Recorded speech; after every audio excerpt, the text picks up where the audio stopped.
ठीक है बच्चों, एक बार फिर से स्वागत है आपका क्रैक द लिमिट्स में। ठीक है, जैसा कि मैं आपके लिए प्लेलिस्ट ला रहा हूँ। ठीक है, क्लास 10th की फर्स्ट चैप्टर की प्लेलिस्ट अपलोडेड है, सेकंड चैप्टर की प्लेलिस्ट चल रही है, 3 बजे डेली लाइव वीडियो आती है, आप सबको पता है। ठीक है, हालांकि मैं चाहूँगा किसी भी दिन कट ना हो, लेकिन अगर होती है तो बाय डिफॉल्ट 1 डे कट हो सकता है। ठीक है, क्योंकि इधर मेरा छुट्टी जो है हो जाएगी, मुझे पता है। क्लास अर्थ की भी प्लेलिस्ट बहुत ही जल्दी आपको मिलेगी चैनल पे। ठीक है, लेकिन जो बच्चे क्या कर रहे हो, आ रहे हो वीडियो देख रहे हो, ठीक है, तो मैं इतनी बार बोल रहा हूँ कि भैया मेरी वीडियो अगर तुम आके देख रहे हो ना कि आएंगे ये टॉपिक सर्च करके आ गए वीडियो पर और देख लिया, नहीं समझ में आएगा। मैं फिर से कह रहा हूँ, नहीं समझ में आएगा। समझ में तभी आएगा जब आप मेरी पूरी प्लेलिस्ट के साथ हो। समझ में आई बात? जहाँ से मैंने स्टार्ट किया है, मैंने ऊपर लिख रखा है, क्या लिख रखा है? मैंने लिख रखा है सबसे ऊपर थंबनेल पर ही मैंने अपने लिख रखा है basic to advance. Basic to advance. तो भैया फर्स्ट चैप्टर की फर्स्ट प्लेलिस्ट जो है हमारी फर्स्ट चैप्टर की, उसमें जो फर्स्ट वीडियो है, ज्यादा नहीं 10 ही वीडियो है। ठीक है, और उसका एक और मैंने बताया था कि एक समरी वीडियो आएगा उसमें। ठीक है, कुछ दिन मैं वेट कर रहा हूँ, उसके बाद मैं उसका एक समरी वीडियो लेकर के आऊंगा। ठीक है, तो फर्स्ट चैप्टर में 10 वीडियोज है भैया, देख डालो जाके, उनको क्या करो, देख डालो। लेकिन अब मैं फिर से एक बात बोलूंगा कि भैया 10 वीडियोस में से तुम्हारा सिलेबस सिर्फ और सिर्फ 4 वीडियोस का है। ठीक है, 4 वीडियोस का, बाकी मैंने एक्स्ट्रा में बनाई हुई है। क्या बनाई हुई है? एक्स्ट्रा। तो भैया समझ लो इस बात को, अगर नॉलेज पानी है भैया पढ़ना पड़ेगा। समझ में आई बात? अगर पढ़ोगे नहीं ना, कुछ नहीं होने वाला है। ठीक है, तो सिर्फ 4 से 5 वीडियो हैं और 2 एक्सरसाइजेस की 4 वीडियो। ठीक है, एक्सरसाइज को मैंने 2 पार्ट में लगाया हुआ है, तो 4 वीडियो वो है, और उसमें से ऊपर की थ्योरेटिकल जो वीडियो है वो 6 वीडियो है, उसमें से 3 या 4 वीडियो तुम्हारे काम की है। ठीक है, तो भैया उतना अगर पढ़ दोगे तो ठीक है, सिलेबस तो कवर हो जाएगा। लेकिन नॉलेज की जब बात आती है ना, तो मैं बोलूंगा कि भैया उसको पढ़ लो। ठीक है, बहुत इंपॉर्टेंट चीज है। और जो सेकंड प्लेलिस्ट हमारी चल रही है उससे भी आप लोग जो है पढ़ो। ठीक है, आ जाते हैं अपने टॉपिक पर। ठीक है, तो टॉपिक हमारा चल रहा था बहुपद। बहुपद में हमने आपको बताया था कि कैसे हम बहुपद का ज्यामितीय निरूपण करते हैं, या ज्यामितीय निरूपण क्या होता है, कैसे हम ग्राफ पर समझते हैं बहुपद को। ठीक है, तो भैया हमने एक ग्राफ बनाया था इस तरीके से। ठीक है, ये क्या हो गया, ग्राफ हो गया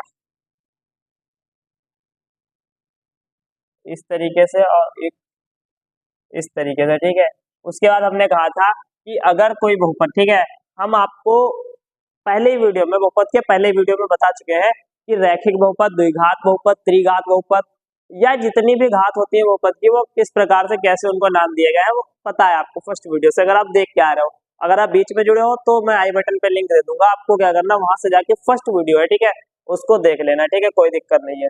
तो हमने बताया था रैखिक बहुपद, तो रैखिक का मतलब ये कि एक रेखा निकल के आएगी। ठीक है, पूरे ग्राफ में क्या होगी, एक ही रेखा होगी। तो ठीक है, रैखिक बहुपद में क्या होगी, एक रेखा। रैखिक के बाद जैसे ही आता है द्विघात बहुपद, तो भैया द्विघात बहुपद में ग्राफ इस तरीके से बन जाता है, इस तरीके से या इस तरीके से, या किसी और प्रकार से इस तरीके से ग्राफ बनता है। ठीक है, ऐसा हमने बनाया भी था। ठीक है, कोई दिक्कत नहीं, ऐसा हमने ग्राफ बनाया भी था, कोई दिक्कत नहीं है। ठीक है, और हमने ये भी बताया था कि त्रिघात बहुपद में क्या होता है। ठीक है, त्रिघात बहुपद में ग्राफ जो बनता है वह इस प्रकार से बनता है, ऐसे करके। ठीक है, समझ में, मतलब नीचे नहीं आएगा, बस नीचे से अगर स्टार्ट हुआ है तो ऊपर की साइड जाएगा, या ऊपर से स्टार्ट हुआ है तो नीचे की साइड आएगा। इस तरीके से ग्राफ बनता है, और एक्स अक्ष को 3 जगह पर काटता है इस तरीके से। ठीक है, तो मैं आपसे एक क्वेश्चन पूछना चाहता हूँ। ठीक है, एक क्वेश्चन, बहुत सिंपल सा क्वेश्चन है। क्वेश्चन ये है कि बताओ भैया, क्या इसमें एक्स की कोई वैल्यूज होगी, एक्स की कोई वैल्यू होगी इसमें कि नहीं होगी? ठीक है, तो आप भैया बोलोगे एक्स की वैल्यू कैसे, अब एक्स पे तो काट नहीं रहा है, वाई पे काट रहा है, तो भैया कैसे होगी, अब एक्स की वैल्यू समझ नहीं आ रही। ठीक है, तो मैं आपको बता दूं, अगर एक्स पर हमारा ग्राफ नहीं काट रहा है तो इस बहुपद का जो भी समीकरण होगा, ठीक है, इस बहुपद के कोई भी शून्यक नहीं होंगे। मतलब एक्स की कोई ऐसी वैल्यू नहीं होगी जिसके लिए पी एक्स की वैल्यू क्या हो जाए, 0 हो जाए। समझ में आई बात? एक्स क्या होगा, हमारा बहुपद, और इसका, इस कर्व का जो भी पी एक्स होगा, मतलब जो भी बहुपद होगा इस पी एक्स का, ठीक है, पी एक्स बराबर आपको पता है कुछ भी हो सकता है, एक्स स्क्वायर माइनस 9, कुछ भी हो सकता है। ठीक है, तो जो भी होगा, तो एक्स के कोई भी शून्यक नहीं होंगे, मतलब हम एक्स की वैल्यू को फाइंड नहीं कर सकते, एक्स के कोई शून्यक नहीं है। अगर, अब ठीक है, अब ये हो गई एक चीज। ठीक है, ये क्या हो गई, एक चीज, तो भैया ठीक है, एक चीज हो गई। अब ये वाला ग्राफ में हटा देता हूँ। ठीक है, सारी चीजें समझा दूंगा, स्क्रीनशॉट की आज तो भूल जाओ कि भैया स्क्रीनशॉट मिलेगा। ठीक है, स्क्रीनशॉट नहीं मिलेगा आज के वीडियो में। एक हो गया कि कब एक्स के कोई भी शून्यक नहीं होंगे। अगर ग्राफ ऐसे बना है, ठीक है, ऐसे करके, तो क्या एक्स के शून्य होंगे? कमेंट कर देना नीचे, ठीक है, कमेंट कर देना। मैं फिर से बता दूं, अगर एक्स अक्ष पर नहीं काट रहा है तो शून्य नहीं होंगे, ठीक है। अगर आता है फटाफट से क्या कर दो, कमेंट कर दो, कोई दिक्कत नहीं है, ठीक है। अगर, अब सुनो, अब जो है समझने वाली चीज है, ठीक है। अगर क्या है, अगर कोई बहुपद है, उसका हमने ग्राफ खींचा या निर्देशांक निरूपण किया, ठीक है, तो भैया अगर मान लो ऐसा हुआ, इस प्रकार से हुआ, एक्स के कितने शून्य हो गए? 2। जरूरी नहीं हर बार 2 ही हो, और ये भी जरूरी नहीं कि रैखिक ही हो, कभी कभी ऐसा भी होता है। देखिए मेरे भाई, ऐसे करके यहां पर जो पॉइंट है, ये जो ग्राफ है, ठीक है, मैं फिर से समझा रहा हूं, आप लोग समझो ध्यान से। यहां पर सिर्फ और सिर्फ एक्स अक्ष पर एक ही पॉइंट पर, सिर्फ एक्स अक्ष पर एक ही पॉइंट पर हमारा पीएक्स टच कर रहा है, मतलब हमारा बहुपद क्या कर रहा है? टच कर रहा है। क्या कर रहा है? हमारा बहुपद टच। लेकिन चूंकि ऐसा है तो एक्स के कितने, आपको पता है 2 मान होता है, ठीक है, तो दोनों कहाँ पे हो जाएंगे? इसी पॉइंट पे हो जाएंगे। समझ में आई बात? कहाँ पे हो जाएंगे दोनों मान? इसी पॉइंट पे हो जाएंगे, ठीक है। इसके लिए हम पीएक्स के उदाहरण भी बाद में देखेंगे, ठीक है, कोई दिक्कत नहीं है। पीएक्स बराबर 0 होगा, इसमें होगा, एक्स का शून्य होगा, और सेम ही 2 शून्य हो जाएंगे। समझ, इसमें सेम नहीं होंगे, इसमें एक इधर आ रहा है, ये कोई माइनस का शून्य होगा, ये कोई प्लस का शून्य होगा। समझ में आई बात?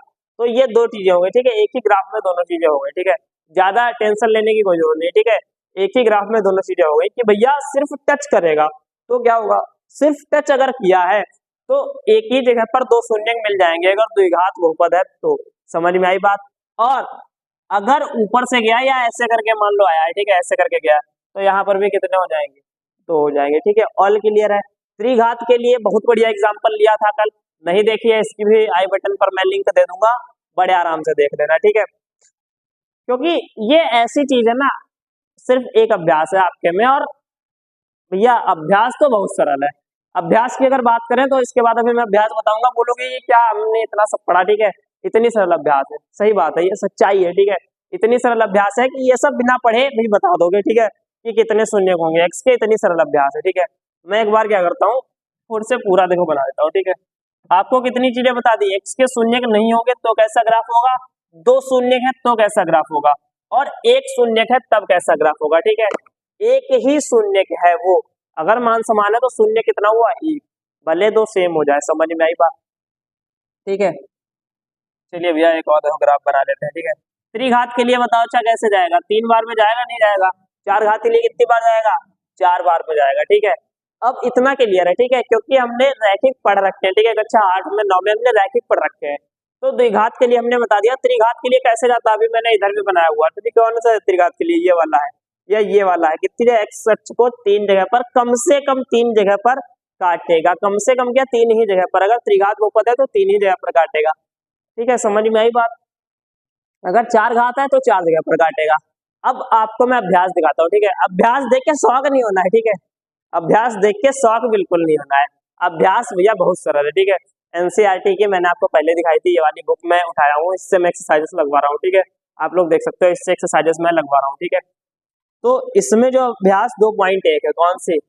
एक्सरसाइज 2.1, देखिए बहुत ही बढ़िया, बहुत ही सरल अभ्यास है, बहुत सरल अभ्यास है, मैं कुछ कहना नहीं चाहूंगा इस अभ्यास के बारे में, ठीक है। चलिए ठीक है, देखते हैं, ठीक है। कह रहा है किसी बहुपद px के लिए px के ग्राफ निम्न आकृति 2.10 में दिया गया है, प्रत्येक स्थिति में px के शून्यकों की संख्या ज्ञात करिए। भाई शून्यकों की संख्या ज्ञात करनी है ग्राफ को देखकर, और 6 सवाल है, एक ही सवाल है उसमें 6 सवाल है, आप लोग देखो इधर, एक ही सवाल में 6 सवाल है, अभ्यास खत्म, ठीक है, कोई दिक्कत नहीं है। पहला सवाल है, पहले का ग्राफ ऐसे बना हुआ है, कितने शून्य होंगे? पहली बात ये बताओ, रैखिक बहुपद है कि द्विघात बहुपद है कि त्रिघात बहुपद है? देखो हमको बताना है शून्य, लेकिन जब एक्स्ट्रा नॉलेज ली है तो यूज करो, ठीक है, एक्स्ट्रा नॉलेज ली है तो यूज करो। ये क्या है? रेखा है? नहीं। अच्छा अगर पढ़ा है, ठीक है, अगर पहले पढ़ रखा है तो एक्स अक्ष के समांतर रेखा का समीकरण क्या होता है? y equal to a, y से कुछ दूरी पर है कि नहीं, क्या होता है? y इक्वल टू ए। तो ये y इक्वल टू ए कोई रैखिक समीकरण है कि नहीं, कोई रैखिक बहुपद है, उसकी यहाँ पर क्या है? रेखा है, तो इसमें क्या होगा? y equal to a. X अक्ष पर तो आ ही नहीं रहा, एक्स के कितने शून्य है? 0, मतलब कोई शून्य नहीं है, ठीक है। पहला सवाल खत्म हो गया, ठीक है, इस रेखा को क्या कर दो? बिगाड़ दो, पहला सवाल हो गया, कोई दिक्कत नहीं, ठीक है, पहला सवाल खत्म, समझ लेना, एक सवाल लग गया, हमने कही थी बहुत सरल अभ्यास है, ठीक है। अगला सवाल देखो भाई, अगला देखो ऐसे बना है, ये कौन सा है, दूसरा, ठीक है। दूसरा सवाल ऐसे बना है, एक्स के कितने शून्य होंगे, यहाँ पर ये गई है, ठीक है, इस प्रकार से, ठीक है। एक्स के कितने शून्य हुए, ये एक्स पर कितनी बार आया, एक बार आया ना, एक्स का कितना शून्य हो जाएगा, एक शून्य हो जाएगा। ऑल क्लियर, कितना शून्य हो गया, एक। अगला देखो भाई चित्र, इसको भी मैं हटा दूं यहाँ से, इसको भी हटा ही देते हैं, कोई काम नहीं है, ठीक है। मैं नहीं चाहता बिना वजह वीडियो को क्या कर दिया जाए, लंबा कर दिया जाए। सीधी बात यह है, एक्स अक्ष को जितनी जगह पर काटेगा उतने ही शून्य होंगे, ठीक है। तो भैया अगला सवाल देखो, तीसरा सवाल, कौन सा, तीसरा सवाल। तीसरे सवाल के लिए कहाँ गया है, यहाँ गया है, यहाँ से इस प्रकार से आया है और यहाँ गया। एक्स के कितने शून्य होंगे, कमेंट कर दो फटाक से, कितने हो रहे हैं, एक शून्य किया हुआ, दूसरा शून्य किया हुआ, तीसरा शून्य कहाँ हुआ, ये हुआ। कितने शून्य हो गए, तीन शून्य हो गए। ऑल क्लियर, तीन शून्य हो गए, ठीक है। कोई दिक्कत नहीं है, इतने में इतना आसान, मैं पहले मैं क्या ही बताऊं इस बारे में, ठीक है, बहुत आसान है। लेकिन हमने कही थी कि थोड़ी सी थ्योरी भैया क्या कर लो, समझ लो, ठीक है। क्योंकि जैसे जैसे आपका सिलेबस कम हो जाएगा, जैसे जैसे सिलेबस कम हो जाएगा भैया आपकी नॉलेज कम हो जाएगी, अगर आप सिलेबस से पढ़ोगे। समझ में आई बात, ठीक है। अगर सिलेबस कम हुआ और आप सिलेबस को फॉलो कर रहे हो तो आपकी जो नॉलेज है वो कम होगी कि नहीं होगी, ठीक है। ये आपको भी पता है, ठीक है, पता है ना, क्या होगी आपकी नॉलेज, क्या हो जाएगी, कम हो जाएगी सिलेबस के साथ साथ। अगर सिलेबस कम हुआ तो, और कम है, सिलेबस कम है, सिलेबस ज्यादा है ही नहीं। सिलेबस देखा जाए 3 महीने के अंदर 10th की मैथ खत्म हो जाएगी, इतना कम सिलेबस है। आप 3 सवाल हो गए भैया, चौथा सवाल क्या कह रहा है, चौथा सवाल ये है, कितने शून्य हुए एक्स के, 2 शून्य हो गए। पांचवा सवाल चलो देख लेते हैं इसको, चौथा सवाल हुआ ना, पांचवा सवाल, ठीक है। ये हो गया भैया चौथा सवाल, ठीक है। ऐसे स्क्रीनशॉट लेते रहो बीच बीच में, ठीक है। आ जा पांचवें सवाल पे, क्या है पांचवा सवाल, ठीक है। ये हमने बिगाड़ दिया है, ऐसे ही लाइन है, ठीक है, समझ तो गए ही होगे आप लोग, ठीक है। ये क्या है, लाइन है पांचवें सवाल में, और ये हुआ भाई, क्या डिजाइन बना के दी है। कितने शून्य को एक्स के, 1 2 3 4, जय जयकार। कितने शून्य हो गए, एक्स के कितने शून्य होंगे, 4 शून्य होंगे। पांचवा सवाल हो गया। छठा सवाल क्या है, छठा सवाल थोड़ा सा देखिए, ठीक है, थोड़ा सा छठे सवाल के लिए मैं फिर से इसको खींच देता हूँ, ठीक है। 5 सवाल हो गए एक्सरसाइज 2.1, इसी वीडियो में आप लोगों की क्लियर है, ठीक है। Last question of the exercise, last question, ठीक है।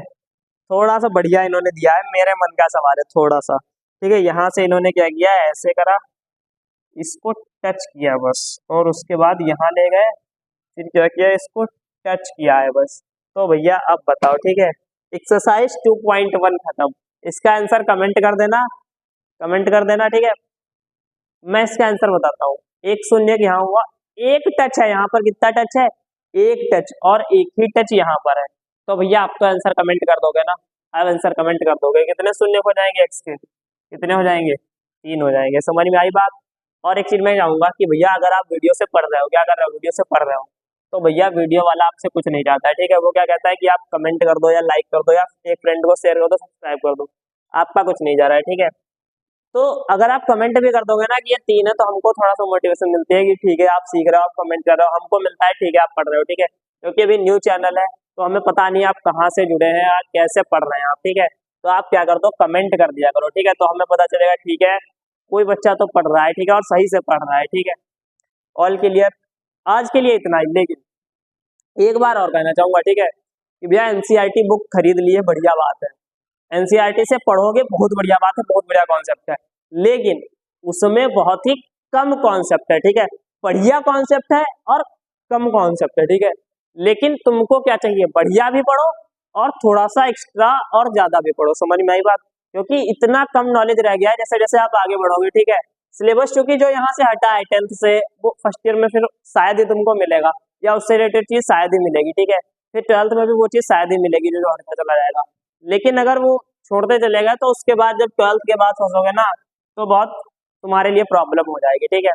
तो जो चीजें जैसे तुमको पता है कि भैया ये पहले थी, ठीक है, उनको सर्च करके पढ़ना। समझ में आई बात। मैं कोशिश करूंगा कि मैं थोड़ा सा एक्स्ट्रा कंटेंट अपनी प्लेलिस्ट में ऐड करूं, ठीक है। जैसे कि इसमें क्या हुआ है, एक्सरसाइज 2.2 में सिर्फ और सिर्फ द्विघात बहुपद को हल करना बताया, ठीक है। मतलब उसके शून्यकों के बीच संबंध कैसे स्थापित करें, उसकी सत्यता की जांच करनी है, ठीक है। अभ्यास खत्म है वहां पे, लेकिन कैसे हल करता है, ठीक है, एक बार इसको भी देख लेना। हालांकि कक्षा 8, 9, 10 में आपको आता होगा, ठीक है। गुणनखंड विधि से कैसे करते हैं, श्रीधराचार्य विधि है वो क्या होती है, ठीक है। ये सारी चीजें क्या होनी चाहिए, आनी चाहिए। कक्षा 8 में श्रीधराचार्य विधि, ठीक है। और उसकी प्लेलिस्ट बहुत ही जल्द आपको इस चैनल पर मिलने वाली है, ठीक है। कोई दिक्कत नहीं है, आप लोग क्या कर लो, चैनल को सब्सक्राइब कर लो, प्लेलिस्ट को सेव कर लो। मिलते हैं कल अगले टॉपिक के साथ।